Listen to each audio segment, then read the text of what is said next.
அதே மாதிரி நான் சொல்ற கதையும் நீங்க நல்லா அப்சர்வ் பண்ணணும். ஏன் சொல்றது தெரியுமா? லாஸ்டா ஒரு ட்விஸ்ட் இருக்கு எல்லாருக்கும். நான் இந்த கதையில இருந்து உங்களுக்கு என்ன கொஸ்டின்ஸ் வேணாலும் கேட்பேன்.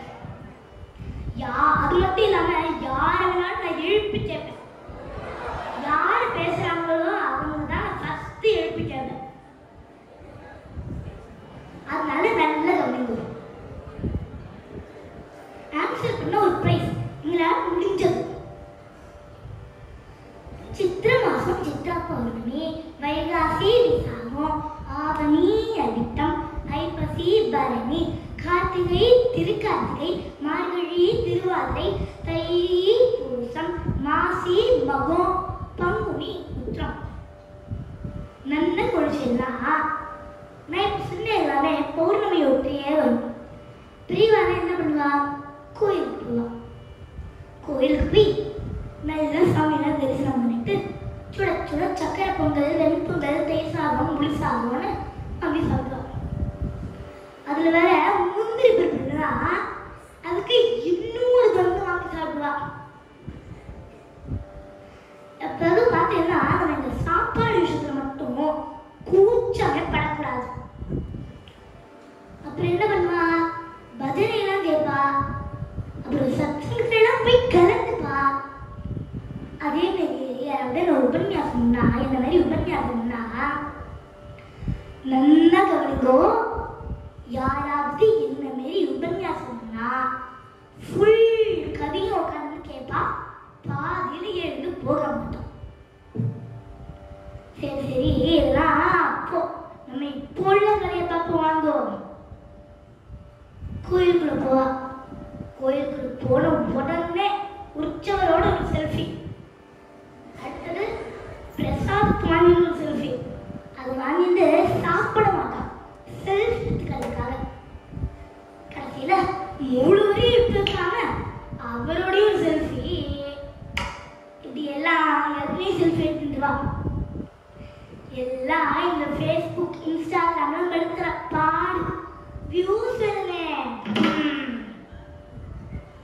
அது நம்மளுக்குலாம் அது பிடிச்சிருக்கோ இல்லையோ அது நம்மளுக்கு நல்லா கெட்டியா பிடிச்சி வச்சிருக்கு. அது எல்லாமே பண்ணணும். நானும் செல்ஃபி எடுத்துட்டேன், வீடியோஸ்லாம் எடுத்துட்டேன். ஆனா எல்லாத்துக்கும் ஒவ்வொரு லிமிட் இருக்கு. இன்னும் சொன்னேன்னா நான் பூமர்னு வேற சொல்லிட்டு வேணும். நமக்கே வந்து அதாவது பார்த்தீங்கன்னா நம்ம ஒரு மாயில மாட்டிட்டு இருக்கோம். நம்மளை சுத்தி ஒரே கெட்ட எண்ணங்களா, ஒரே நெகட்டிவ் தாட்ஸா இருக்கு. அதுல இருந்து வெளியில வரணும் அப்படின்னு பார்த்தீங்கன்னா அவனோட வேலை நல்ல கெட்டியா பிடிச்சுக்கோங்க. கை கொடுத்து தூக்கி விட்டுருவான் அந்த மாயையில இருந்து. மாயையை நீக்கக்கூடிய சக்தி அவன் திருநாமத்துக்கு மட்டும்தான் உண்டு. முருகா முருகா முருகான்னு கத்தி கூப்பிட்டுக்கோ. துள்ளி குதிச்சு வந்துருவானா நம்மளை காப்பாத்துறதுக்கு. கலியுக வரல கண் கண்டு தெய்வம், கருணே வடிவான கண்ணு நம்ம கண்டன். தாயும்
தினமும் காப்பது அவன் கையிலே தினமும் காப்பது அவன் கையிலே தினமும் காப்பது அவன் கையிலே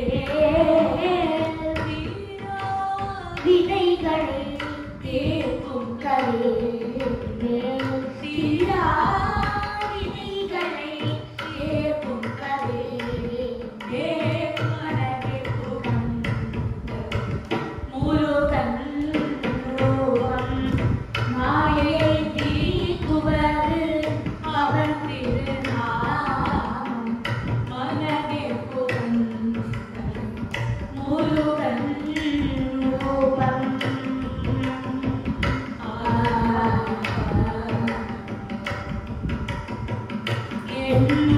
எண்ணம் எல்லாம் நிறைவேறும் எல்லாம் நிறைவேறும் பண்ணும் பூஜையில் பலனுண்டாகும் மண்ணில் நாப்படும் துயர்த்தீரும்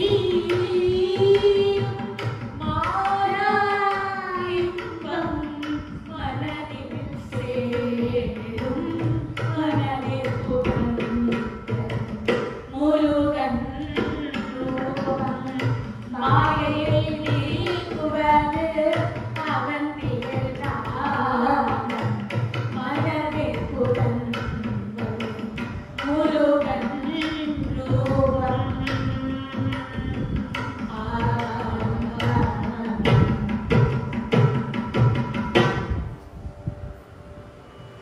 அழகானவன் இளமையானவன் வீரமானவன் தமிழ் வடிவானவன் ஓராறு முகம் ஈராறு கரம் மூவாறு விழிகள்.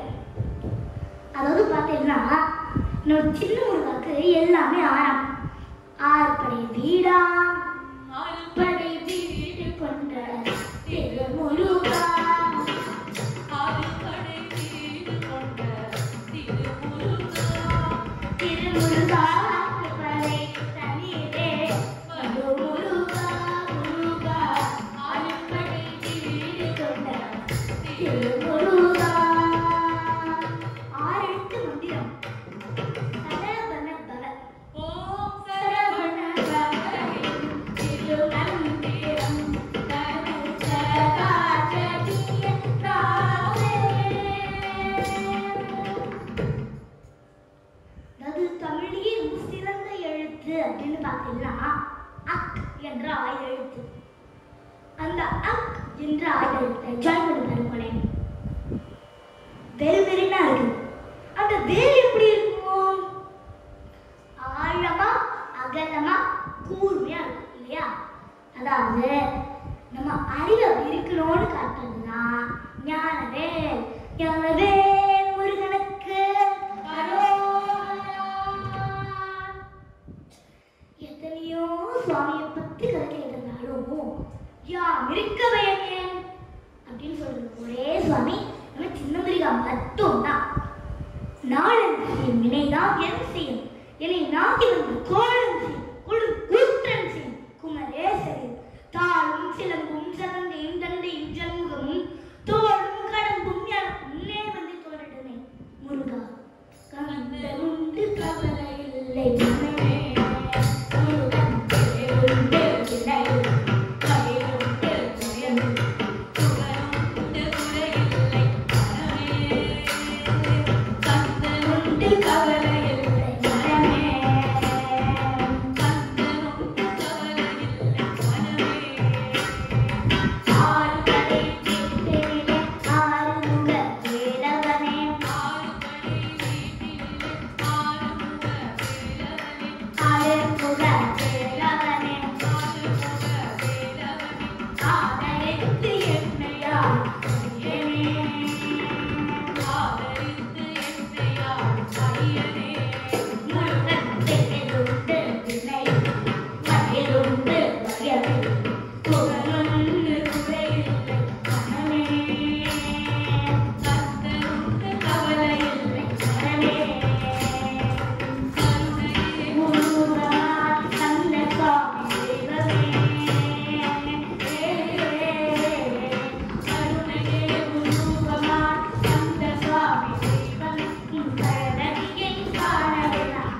மணிக்கு பக்தர்கள் எல்லாரும் பார்க்கணும் போதுன்னு முருகன் கோயிலுக்கு வருவான்.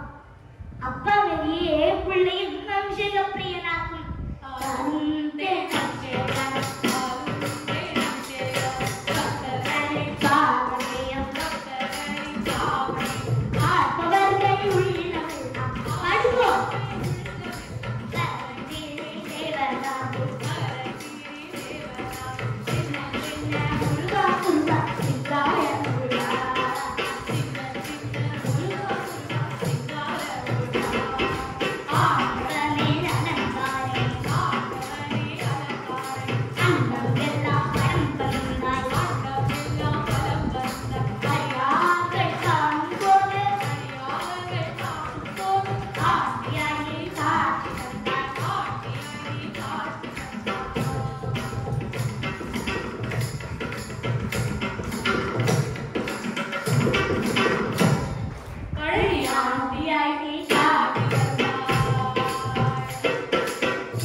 கையில வெற்றிவேல் வீரவேல்லாம் வச்சுருக்கேன்.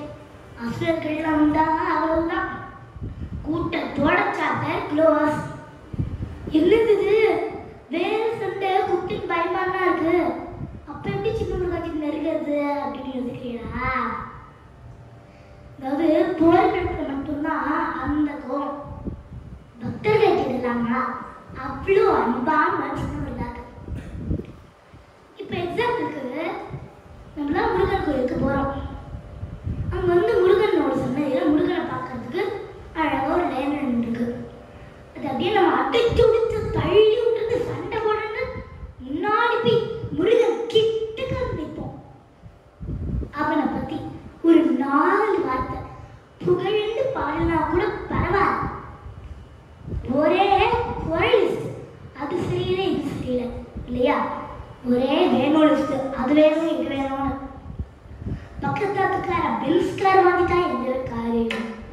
ஓ ஜிமிக்கி சூப்பரா இருக்கே. ஜிஆர்டி ஜுவல்லர்ஸ் தான் வாங்கியிருப்பான். இது ஜிமிக்கியே இல்லை. ரொம்ப சூப்பரா இருக்கே. எங்கிட்ட பொம்மையே இல்லை அப்படின்னு ஒரே வேணும் லிஸ்ட். ஆனா கோடி கூட சொல்லி வந்துட்டுனாலும் ஆஹா என்னமா தமிழ திட்டா அப்படின்னு சொல்லி ரசிச்சிருப்பானா. கோபமே பட தெரியாத கடவுள் நம்ம சின்ன முருகாடா. இதேமாரி பழனிக்கு கூட கோச்சிட்டு போலையா ஒரு வருத்தத்துல தான் போனாங்க. சே ஒரு பழம் மேல போய் ஆரம்பிச்சிட்டோமே அப்படின்ற ஒரு வருத்தத்துல தான் போனாங்க. அதாவது அணைத்தருள்வது அறக்கருணை, அடித்தருள்வது மரக்கருணை, தண்டித்து அருள்வது தண்டிக்க தெரியாதவன் ஆனால் கண்டித்து அருள்வான். அணைத்தருள்வது அறக்கருணை, அடித்தருள்வது மரக்கருணை. தாரகாசுரன் ஒரு ராட்சசன். அவனுக்கு யானை அவனோட அண்ணா சிம்மபுகன். அவனுக்கு 1000 தலையாம். ஆனா அந்த 1000 தலையை கூட நம்மள எண்ணி எழுதலாம். ஒருத்தனுக்கு எத்தனை திறமை இருக்குன்றதே எண்ண முடியாதான் யாருக்கு. இன்னைக்கு நம்ம கதையோட வில்லன் சூரபத்மனுக்கு. அப்படின்னு சூரபத்மனை நம்ம சின்ன முருகா அழிச்சதும் பக்தர்கள் எல்லாரும் சந்தோஷமா கத்தரா. பக்தர்கள் தேவர்கள் முருகாவும் மரக்கருணையாக இந்த உலகம் பிழைத்தது அப்படின்ட்டு. என்னது இந்த ஜெனரேஷனுக்கு கருணையினாலே என்னன்னு புரியாது. வருது.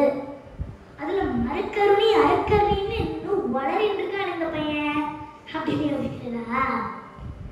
அது நம்ம சின்ன மருகாவோட கருணையை பத்தி புரிஞ்சுக்கணும்னா அவனோட மயில பாருங்க. நம்மளாம் யூஸ்வலா என்ன பண்ணுவோம், கோயிலுக்கு போயிட்டு நம்ம சின்ன மருகாவோட அந்த அழகான முகத்தையும் சேவல் கொடியும் அந்த வேலையும் பார்ப்போம் இல்லையா? இன்னிலிருந்து நம்ம சின்ன மருகாவோட மயிலையும் சேர்த்து பார்க்கணும். ஏன் சொல்றது தெரியுமா? அந்த மயில் வந்து நம்ம எல்லாரையும் வாட்ச் பண்ணணும். இவாளுக்கு என்ன கஷ்டம், அவளுக்கு என்ன கஷ்டம் அப்படின்னு. அது மட்டும் இல்லாம இவ எல்லாருக்கும் எப்படி முருகனோட அருள் கிடைக்க வைக்கிறது அப்படின்னு பார்க்கணும். அப்பேற்பட்ட மயில் யாருன்னு தெரியுமோ? பரமேஸ்வரனோட பிள்ளையாவது அழிக்காதா இதோ அப்பயே அவனுக்கு சொல்லித்தரேன் அப்படின்னு சொன்ன சூரபத்மன். கருணையே முடிவான கந்தன் தன்னோட கருணையால எப்படி சூரபத்மனை மயில் வாகனமா ஆக்குனா அப்படின்றதான் நம்ம இன்னைக்கு பார்க்கணும். தேவர்கள், ரிஷிகள், முனிவர்கள் எல்லாம் ரொம்ப பதட்டமா கைலாசத்தை நோக்கி வந்துட்டு இருக்காராம். கைலாசநாதரை பார்க்கறதுக்கு எல்லாரும்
சூடு தாங்காம ஓடியே போயிட்டாங்க.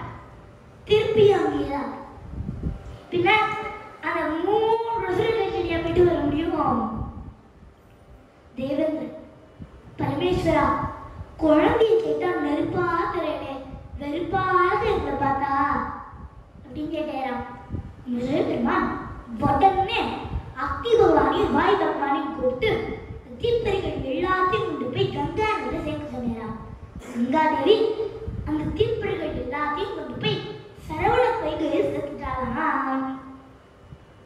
ஆஹா, எத்தனை தாமரப்பு, என்ன பாக்கியம் முடித்தோ.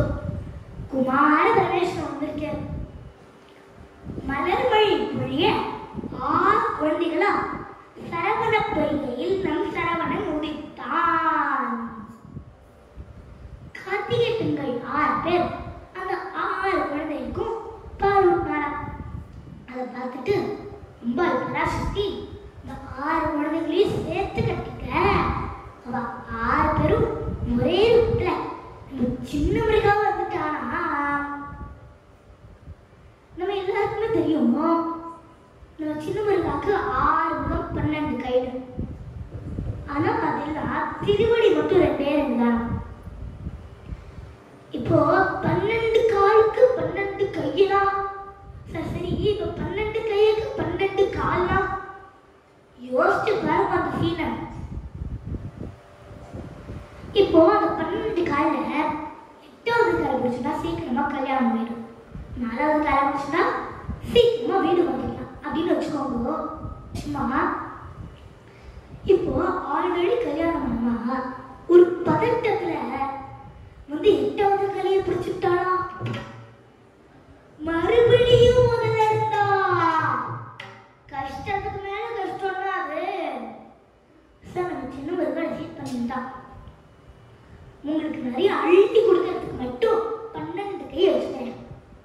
உங்களுக்கு ஏதாவது கஷ்டம்னு வரப்போ என்னோட திருவடி பிடிச்சிக்கிறதுக்கு 2 கால் மட்டும் வச்சுக்கிறேன் அப்படின்னு டிசைட் பண்ணிட்டோம் போல இருக்கு. அம்மாச்சுதான், இருந்தாலும் உன் குழந்தையாச்சே, ஸோ ரொம்ப சேட்டையாம்.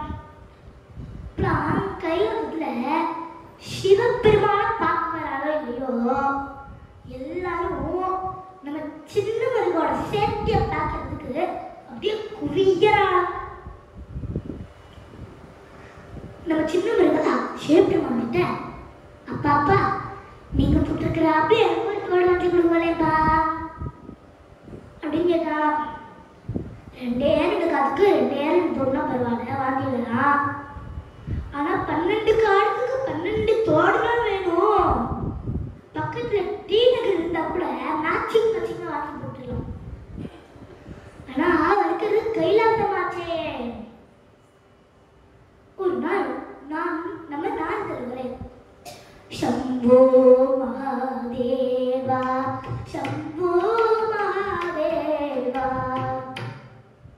என்ன நாரதரே, ஸ்ரீ ஏறது இறங்குறது ஸ்ருதி சுத்தமாவே இல்லையே, இங்க தாக்க இல்லையே, நான் ஸ்ருதி செட் பண்ணிக்கிறேன் அப்படின்னு சொல்லிட்டு ஸ்ருதி செட் பண்ணிட்டு இருந்தானா. அங்க பாருங்க நந்திதேவரே, எவ்வளவு ஸ்ருதி சுத்தமா நேரத்தை மெயின்டைன் பண்ணி வச்சிருந்துருக்கேன் அப்படின்னு சொன்னானா. ஆனா விளையாட்டு குழந்தை மட்டும் நினைச்சுன்றாதீங்கோ, அப்படி நினைச்சுட்டுதான் நம்ம பிரம்மதேவர் மாட்டுன்னு முடிச்சு. சரி, இப்ப நான் உங்களுக்கு அந்த கதையை சொல்றேன். ஒரு நாள் பிரம்மதேவர் கைலாசத்தை நோக்கி போயிட்டு இருந்தேன். நம்ம சிவபெருமானை பார்க்கறதுக்கு அங்க நம்ம சின்ன முருகா வழக்கம் போல வரவேண்டி இருந்திருக்கான். ஆனா நம்ம பிரம்மதேவர் நம்ம சின்ன முருகாவே கண்டுக்காம நேர உள்ள போயிட்டான். அதை நம்ம சின்ன முருகா நோட் பண்ணிட்டான். உடனே நம்ம நந்திதேவரை கூப்பிட்டு, நந்திதேவரே நான் சொல்ற மாதிரி போய் பிரம்மதேவர்கிட்ட சொல்லுங்க அப்படின்னு சொன்னானா. நந்திதேவரும் போய் பிரம்மதேவர்கிட்ட, நாடு தலை அழிக்கிறது 6 தலை அப்படின்னு சொல்லிட்டு ஓடி வந்துட்டேரா. நம்ம பிரம்மதேவருக்கு புரிஞ்சிருச்சு, ஆஹா நம்ம சின்ன முருகாவை கண்டுக்காம நோட் பண்ணிட்டான். சரி என்னன்னு போய் பார்க்கலாம் அப்படின்னு யோசிச்சு போய் பார்த்தேன். சொல்லு சின்ன முருகா, என்ன சின்ன முருகா அப்படின்னு கேட்க, கேட்டா நம்ம சின்ன முருகா, பரவாயில்லையே, நான் கூப்பிட்ட உடனே ஊத்துறேன். ஒண்ணும் இல்லை, எனக்கு ஒரு டவுட். உங்களுக்கு எதுக்கு 4 தலை அப்படின்னு கேட்டான். பிரம்மதேவர், எனக்கு 4 பேரும் அத்துப்படி, அதனால எனக்கு 4 தலை அப்படின்றத ஒரு ஆணவத்தோட சொன்னேனா, அதை நம்ம சின்ன முருகா நோட் பண்ணிட்டான். அது நம்ம சின்ன முருகா, ஓ அப்படியா, சூப்பர் சூப்பர், எனக்கு ஒரு கேள்வி சொல்லுங்க பார்ப்போம் அப்படின்னு சொல்ல பிரம்மதேவர் ஓம் ஆரம்பிச்சு அர்த்தத்தோடு சொல்லுவோய் அப்படின்னு சொல்ல நம்ம பிரம்மதேவர், என்னது பிரணவ மந்திரத்துக்கு என்ன அர்த்தம் அப்படின்னு யோசியா. அதுக்கு நம்ம சின்ன முருகா, என்ன அர்த்தம் தெரியலையா, உங்களுக்கு 4 தலை, எனக்கு 6 தலை. அப்படி பார்த்தா அந்த ராட்சசன் சிம்மமுகனுக்கு 1000 தலை. எத்தனை தலை இருக்குன்றது முக்கியமே இல்லை, கிட்ட வாங்குவேன், அந்த தலைக்குள்ள என்ன இருக்குன்றது முக்கியம் அப்படின்னு சொல்லி நம்ம பிரம்மதேவரோட தலையிலேயே எவ்வளவு கொட்டு வச்சு பிரம்மதேவரையே ஜெயிக்க முடிச்சிட்டாங்க சின்ன முருகா. இதெல்லாம் தெரிஞ்சதும் நம்ம நந்திதேவர் பிரம்மதேவர் சப்போர்ட்டா வந்துட்டு, சின்ன முருகா கொஞ்சம் பிரம்மதேவரை ரிலீஸ் பண்ணி வரேன் அப்படின்னு சொன்ன சின்ன முருகா, என்ன மெத்துக்கு விடுவான், கம்பிக்கு அந்த பக்கம் நின்று கோர சொல்றேனா, இடத்துக்கு வரலன்னு சொன்ன எப்படி வரும், நீங்க வந்து இந்த இடத்துக்கு வராது அப்படின்னு சொல்லி நந்திதேவரையே அந்த இடத்தை விட்டு அமுச்சு விட்டானா. இதெல்லாம் தெரிஞ்சதும் நம்ம சிவபெருமான், சின்ன முருகா நீ பண்றது தவறு, உடனே பிரம்மதேவர் விடுதலை செய் அப்படின்னு சொன்ன உடனேதான் அந்த சின்ன முருகாவே பிரம்மதேவரை ரிலீஸ் பண்ணாங்க. பார்த்துக்கோங்க என்ன சேட்டானு. அப்ப சிவபெருமானுக்கு நம்ம சின்ன முருகா பிரணவ மந்திர உபதேசம் பண்ணி வச்சிருக்கான்.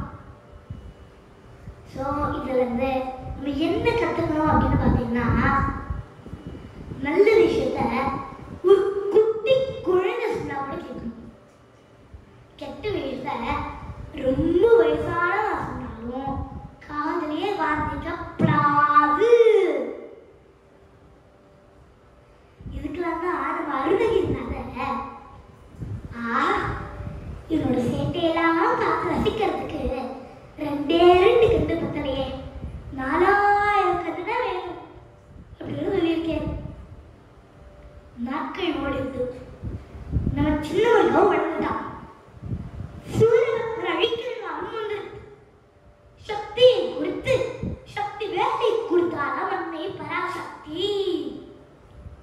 1,00,000 வீரர்கள் 9 தம்பிகளோட முருகப்பெருமான் நேரம் திருச்செந்தூர். முருகப்பெருமான் படைத்தல் விதியில இருந்த ஒருவரான வீரவனுக்கும் நேரம் சூரபத்மனோட ஜெயிலுக்கு வந்தேன். நான் அங்கதான் சூரபத்மன் மக்கள் ரிஷிகள் தேவர்கள்ல எல்லாரையும் அட்டச்சி வச்சிருக்கான்.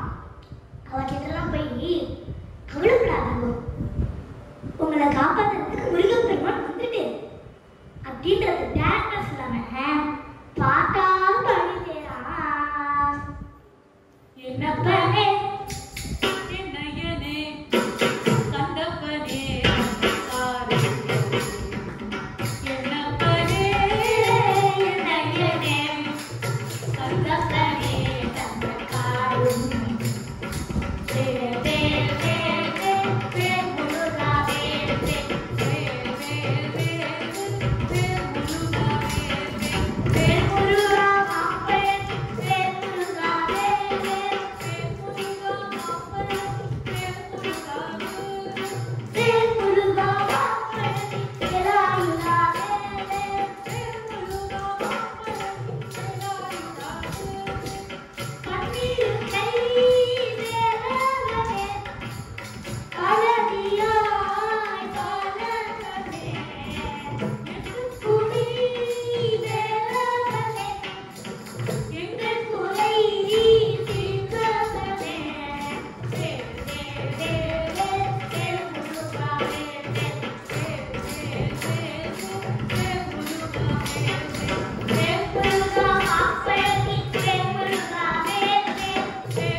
நம்ம கண்டு புராணம்.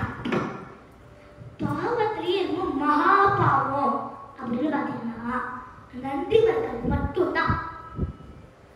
சூரபத்மன் என்ன பண்ணான்? சிவபெருமானுக்கு வருவான்னா அவன் செஞ்ச தவத்துக்கு பெறலாம். என்ன வரம் அப்படின்னு பார்த்தீங்கன்னா சிவபெருமானோட சக்தியை தவிர்த்து வேற எந்த சக்தியாலையும் அவனை அழிக்க முடியாது அப்படின்ற வரம் வாங்கினான். ஆனா இப்ப என்ன பண்ணிட்டு இருக்கான்? அப்பே சிவபெருமாதிரியே வரத்தையும் வாங்கிட்டு அவரோட பிள்ளையே எடுக்கிறதுக்காக ஜம்முன்னு போர் கடற்கரை நின்று இருக்கான். சோ இனி நம்ம முருகப்பெருமானுக்கும் சூரபத்மனுக்கு போர் ஆரம்பம் தான். போர்க்களத்தோட 2வது நாளே சூரபத்மன் நிராயுதமாக நின்றான்.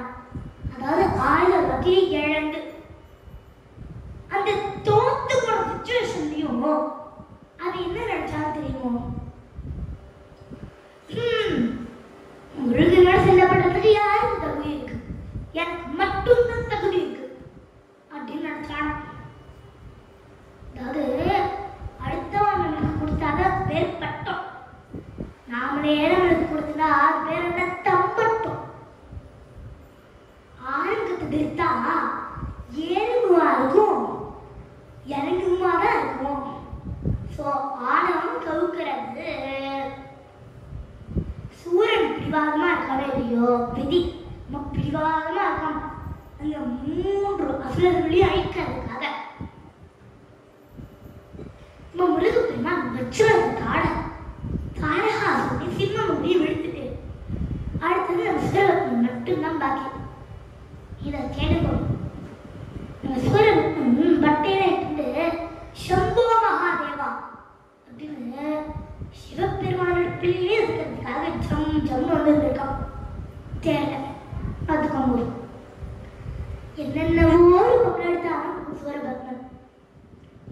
முருகப்பெருமான் பார்த்துட்டு இருந்தேன். இந்த ரூபம் எடுத்தாச்சாப்பா, அடுத்த எத்தனாவது ரூபம்? இது 2 மட்டும் தானா, முடிச்சுட்டியாப்பா அப்படின்னு பார்த்துட்டு வேறு போல இருக்கு. ஆனா சூரபத்மன் நினைக்காத ஒரே ரூபம் இருக்கு. அதை மட்டும் நினைச்சிருந்தானா முருகப்பெருமான் கெட்ட கூட வந்திருக்க மாட்டான். அந்த போர்க்களத்துல கூட காலையே தச்சிருக்க மாட்டான்.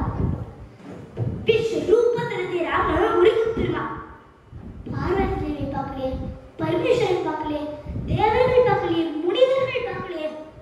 ஆனா சூரபத்மன் பார்த்தான். என்ன புண்ணியம் இருந்தாலும் ஜென்மத்துல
ஒரு நொடி பொழுது, அதாவது ஒரு செகண்ட் போது முருகப்பெருமானுக்கு.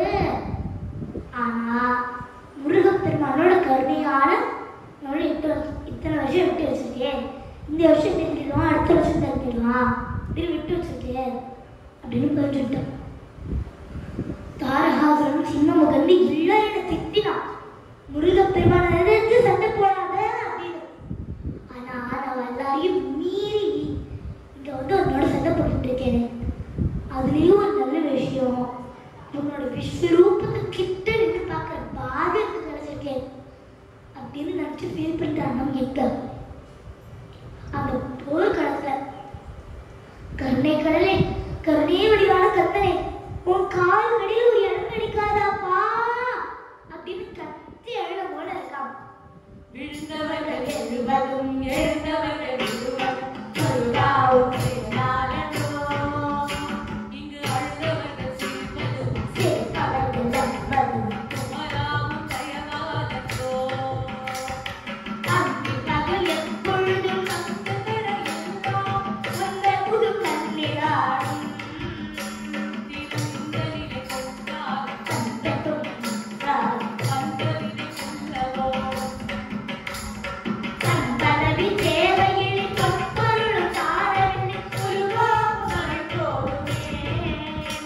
உயிர் வாழ்கின்ற காலமென்ற மாளிகையில் நாட்டமில் குமராவும் நிழல் போடுமே, குமராவும் நிழல் போடுமே. ஆறு தகதிலும் அருள் கழந்தும் முருகா, அருளேடிலும் தோழிவா. மூவிரண்டு சுகப்பளித்த ஆவின் கண்கள் ஆதரவு தர ஓடிவா, ஆதரவு தர ஓடிவா.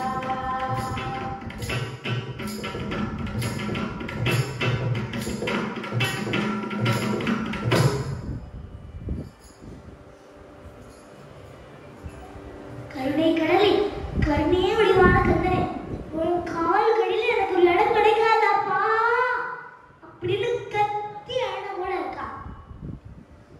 ஆனால் தடுத்தடுமானம் ஒன்றே, ஆணும் அழிக்கிறது. சூரன் மாமரமா மாறி கடலுக்கு நடுவில் தடக்கீழ் நின்றுருக்கான். இது பெரியவராமா, ஆணுக்கு தடக்கீழ் நிற்க கூடாதுன்னு சொல்லுவா இல்லையா, அது இதான் போல இருக்கு. உடனே நம்ம முருகப்பெருமான் வேல் விட்டு அந்த மரத்தை ரெண்டு துண்டாக்கி அதுல ஒரு பாகத்தை தன் மயிலி பாகமாகவும் இன்னொரு பாகத்தை தன்னோட சேவலுக்குடையவும் வச்சிருந்திருக்கேன். செந்தூர் கடற்கரையில் செந்தூர் கடற்கரையில் சேவல்களை காக்கிறவே பார்ப்பவர்கள் பரமதிகள் பார்ப்பவர்கள் பரமகிட சூரனை சம்ஹாரம் செய்தார். சூரனை சம்ஹாரம் செய்தார். சின்ன சின்ன முருகா முருகா சிங்கார முருகா. சின்ன முருகா சிங்கார முருகா. சின்ன சின்ன சின்ன சின்ன சின்ன சின்ன சின்ன சின்ன சின்ன ஆ ஓ சின்ன சின்ன சின்ன சின்ன சின்ன சின்ன ஆ சின்ன ஓ சின்ன சின்ன முருகா முருகா சிங்கார முருகா.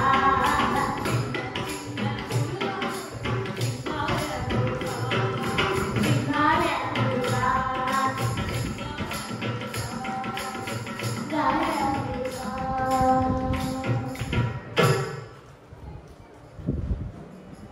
நம்ம தண்ணி எடுத்த பிரம்ம எழுதினாலும் அதை அழிக்கிற சக்தி நம்ம சின்னவர்களோட திருவடிக்கு மட்டும்தான் உண்டு. அத நம்ம அருணகிரினால அவன் கால்பட்டு அழுவது இங்கு என் தலைமேல் என் கையெழுத்தே அப்படின்னு எழுதியிருக்கேன். அதனால அவனோட காலை நல்லா கெட்டியா பிடிச்சிருந்தேன். அது மட்டும் பத்தாது, இப்ப நான் வந்து ஒரு இடத்துல உட்கார வரேன், அங்க வந்து காப்பியோ டீயோ விட்டுருக்கு, நாங்க உட்கார வேணாவா? அம்மா அப்படியே கண்ணாலேயே பார்த்தே என்னை பொசுத்தி விட்டுருவா. நீ வேஷ்டி துவைக்க போற, நான் தான் வேஷ்டி துவைக்க போறேன் அப்படின்னு சொல்லி சாதாரண பிரச்சனை நானே ஒரு அழுக்கான இடத்துல உட்கார்றதுக்கு யோசிக்கிறேன். எப்பேற்பட்டவர் நம்ம முருகப்பெருமான் நம்ம மனசுல ஒரு கெட்ட எண்ணம் எண்ணங்கள் வரை நெகட்டிவ் தாட்ஸாக இருந்தா அது வந்து அவன் எப்படி இருந்து உட்காருவான்? யோசிக்கும். அதனால நம்ம மனசு தான் கோயில், அன்பு தான் பூ.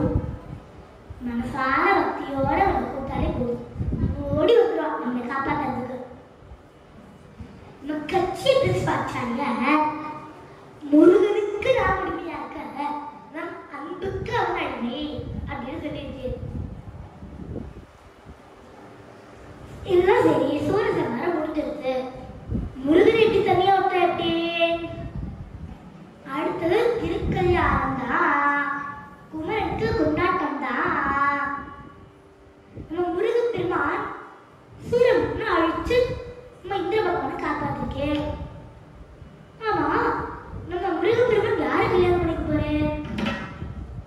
அதாவது நம்ம முருகன் பெருமான் நம்ம இந்திர பகவானை காப்பாத்திட்டேன், சூரனை அழிச்சு. அதனால இந்திர பகவானோட தான் தெய்வானம்.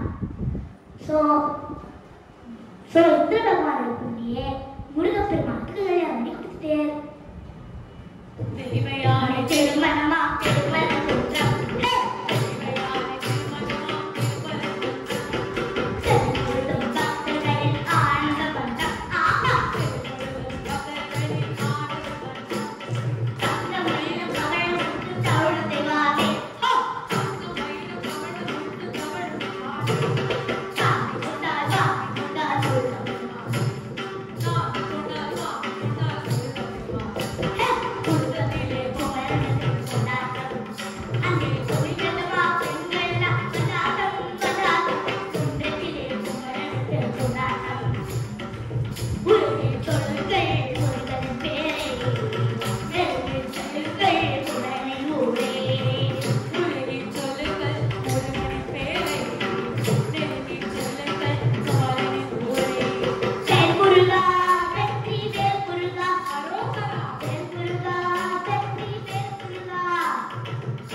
முருகப்பெருமானோட கருணையை பத்தி எப்படி முருகப்பெருமான புறப்பாடு பண்ணி அழைச்சின்னு வருவாரோ அதே மாதிரியே சூரியனையும் புறப்பாடு பண்ணி அழைச்சின்னு வருவான். அதனால ரெண்டு பேருமே ஜெயிச்ச யுத்தம் அப்படின்னு பார்த்தீங்கன்னா அது இந்த யுத்தம் மட்டும்தான். அதனால இந்த கதையை கேட்ட உங்களுக்கும் வெற்றி, இந்த கதையை வந்து எங்களுக்கும் வெற்றி. எங்கும் வெற்றி, எதிலும் வெற்றி. நமஸ்காரம்.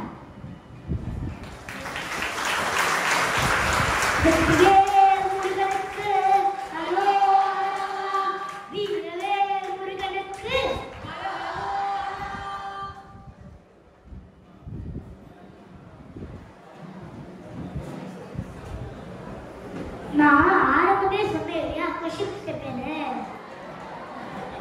இப்ப கேட்க போறேன். மறந்துட்டேன்னு நினைச்சா மாட்டீங்களா?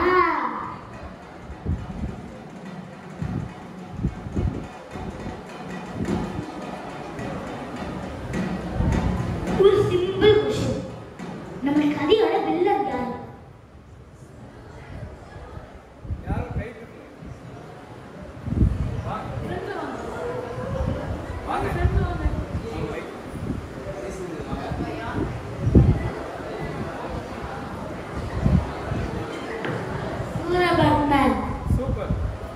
சூப்பர்.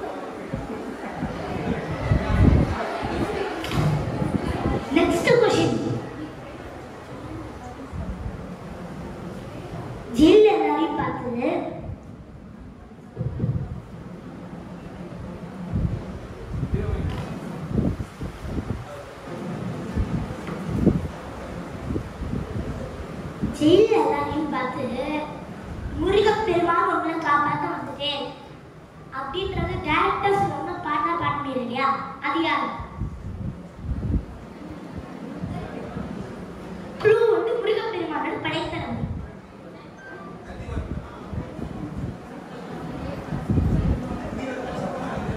முருகப்பெருமானோட படைத்தளம். நந்திவர்மன். Good try. இல்ல பரவாயில்லை, ரைட்.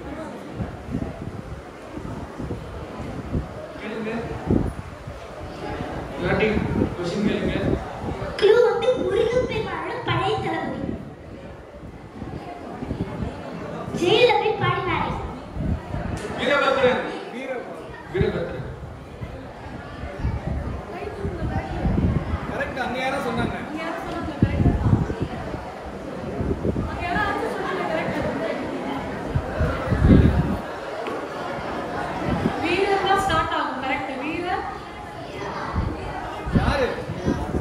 வீரபத்ரன் கிடையாது.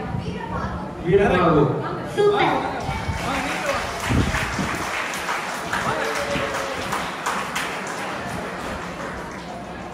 நீங்களே வா.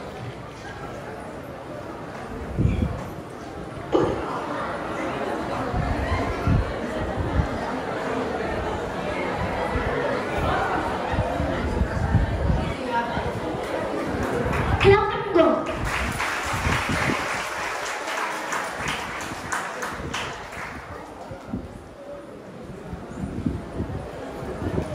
Clap and go.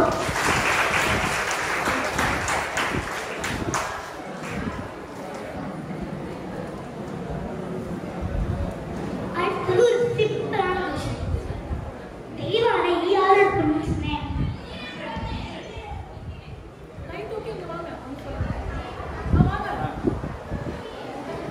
யார் சொல்லுங்க. இந்தியன். சூப்பர். சூப்பர்.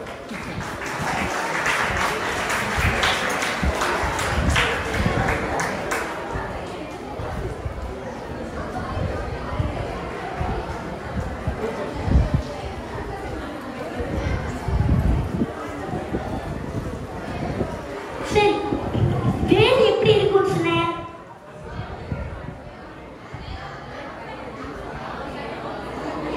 வேல் எப்படி இருக்கும்னு சொன்னேன், யாராவது சொல்றீங்களா?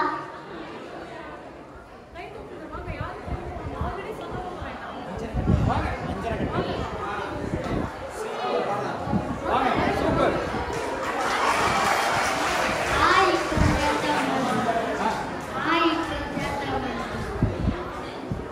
அதாவது வேல் எப்படி இருக்கும் அப்படின்னு அவங்க சொன்னாங்க இல்லையா? யாரால சொல்ல முடியும்? உங்களுக்கு தெரிஞ்சது சொல்லுங்க. வேல் எப்படி இருக்கும்?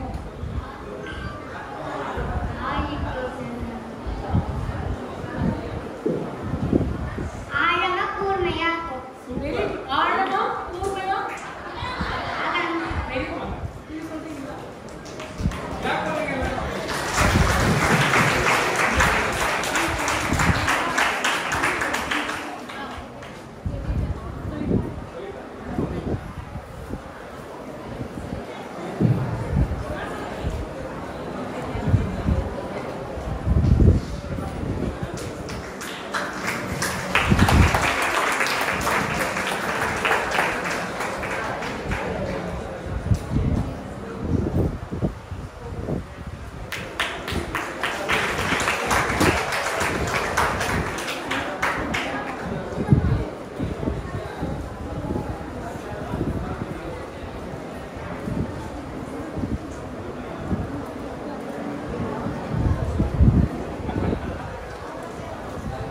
முருகனுக்கு நாம் அடிமையா இருக்க, நாம் அன்புக்கு அவர் அடிமை அப்படின்றத யார் சொன்னாங்க?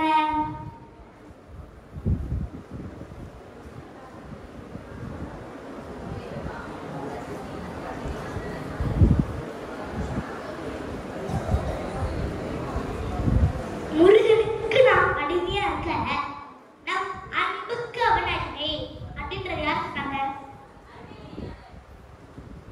இல்ல சொல்லுங்க.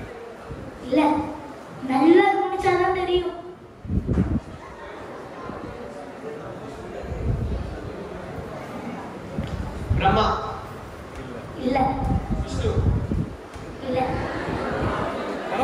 ட்ரை நல்ல ட்ரை. Good try. சரி ஸ்டார்ட் பண்றேன். கட்சி அப்படின்னு ஆரம்பிக்கும். சிவன். யாரோ சொன்னீங்க? கரெக்ட். யார் சொன்னீங்க? கரெக்ட். சொல்லுங்க. சூப்பர். சூப்பர்.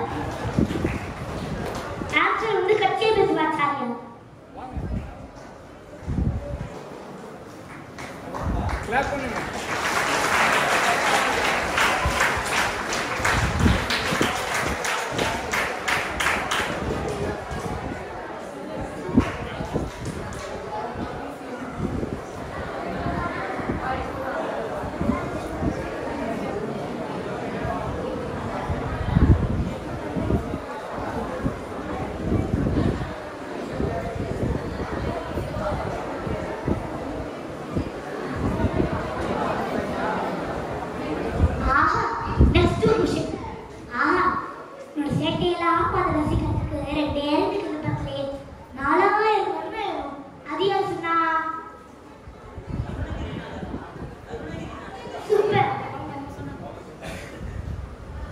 வாங்க.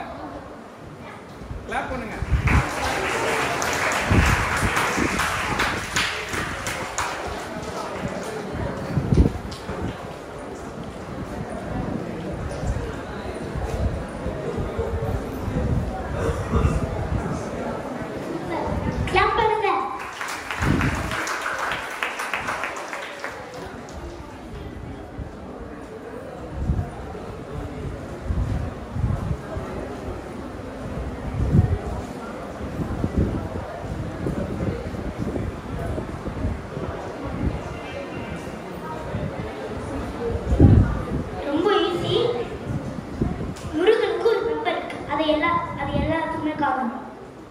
அது என்ன நம்பர்னு கேட்குங்க. சூப்பர்.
ஸோ நன்றி நன்றி கூறவும் வாழ்த்தவும் வார்த்தை தான் இல்லை என்று சொல்லணும். ரொம்ப அற்புதமா கொஞ்ச நேரத்துல இந்த அரங்கத்தை அவ்வளோ அருமையா பார்த்து குழந்தைகளும் அவ்வளோ அற்புதமா ரசிச்சாங்க. அந்த அளவுக்கு ஒரு சிறுவனை இந்த அளவுக்கு பாடுறாரு, இந்த அளவுக்கு ஸ்டோரி சொல்லி எக்ஸ்பிளைன் பண்ணி அதுவும் நகைச்சுவையுடன் அற்புதமா என்ன சொல்ல போறாங்க, அடுத்தது என்ன சொல்ல போறாங்க, ஒரு எந்த அளவுக்கு சுவாரஸ்யமா சொல்ல முடியுமோ அந்த அளவுக்கு சுவாரஸ்யமா சொல்ல முடிஞ்சிருக்கு. அதாவது திருநாவுக்கரசு வந்து சின்ன வயசுல 5 வயசுலயே பாடல் எழுதினாரு, பெரிய புராணத்தை எழுதினாரு, நம்ம ஸ்டோரியா படிச்சிருப்போம். அப்படியா, ஓகே, அப்படிதான் சொல்ல. ஆனா இப்ப நேர்லயும் நம்ம பாக்குறோம், இப்போ ஒரு 7 வயது சிறுவன் இவ்வளவு ஒரு உபன்யாசனத்தை வழங்கி பாடலோட அவ்வளவு அருமையா இருப்ப கேட்கிறப்ப ஒரு வியப்பாதான் இருக்கு. அதாவது பாரதியார் வந்து எட்டயபுர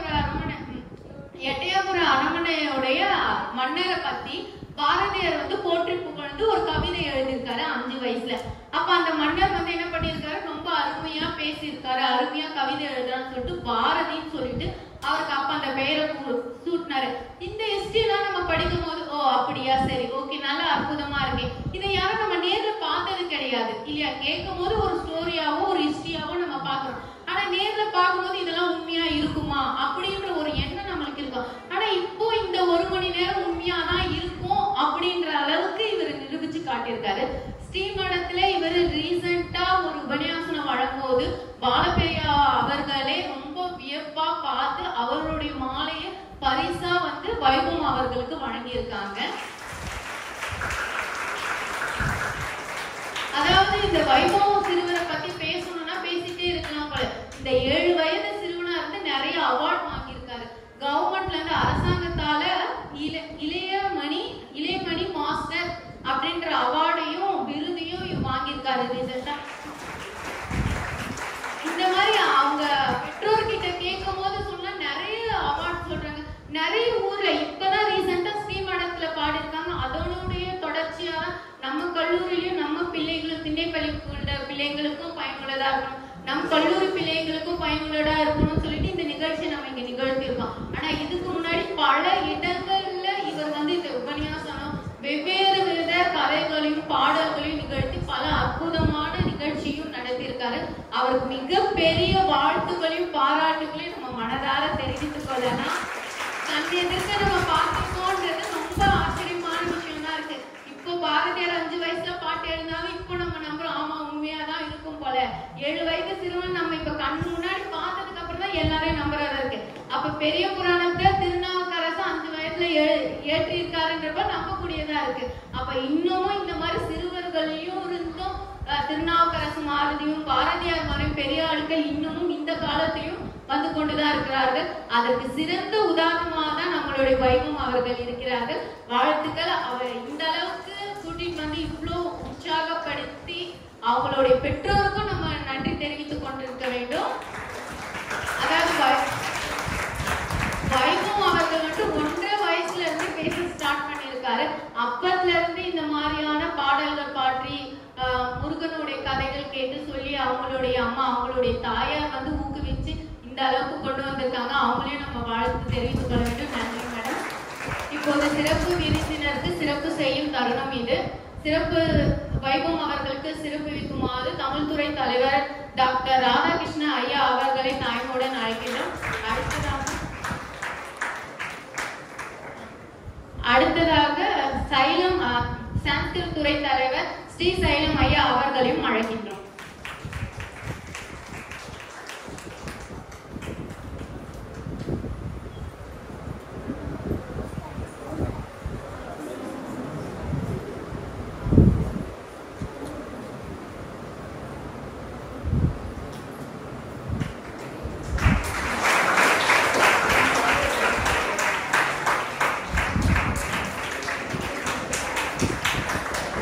நினைவு பரிசினை வழங்குமாறு தாய்மொழி.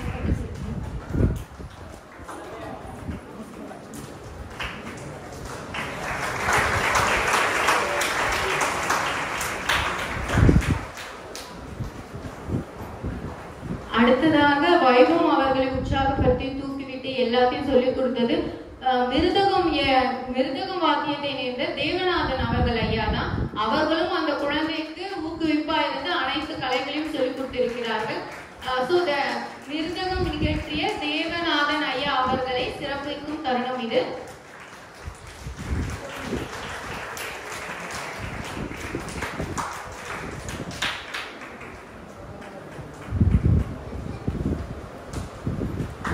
வைபவம் அவர்களின் தாயார் அவர்களை சிறப்பிக்க தருணம் இது. அவர்களின் தாயாருக்கு சிறப்பு செய்ய பானுப்பிரியா மேடம் அவர்கள் எல்லாருமே